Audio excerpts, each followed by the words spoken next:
السلام علیکم ورحمۃ اللہ وبرکاتہ۔ حجاج بن یوسف نے اپنے دور کے مشہور طبیب شبیب بن زید سے فرمائش کی کہ مجھے طب کے کچھ اچھی باتیں بتاؤ۔ طبیب نے کہا کہ گوشت صرف جوان جانور کا کھاؤ، جب دوپہر کا کھانا کھاؤ تو تھوڑی دیر سو جاؤ، اور شام کا کھانا کھا کر چلو چاہے تمہیں کانٹوں پر ہی چلنا پڑے،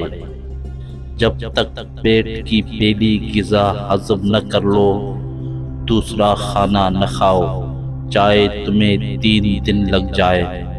جب تک بیت الخلا نہ جاؤ سونے کے لیے بستر پر نہ جاؤ، پھلوں کے نئے موسم میں پھل کھاؤ،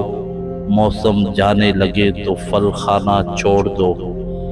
کھانا کھا کر پانی پینے سے بہتر ہے کہ زہر پی لو ورنہ کھانا ہی نہ کھاؤ۔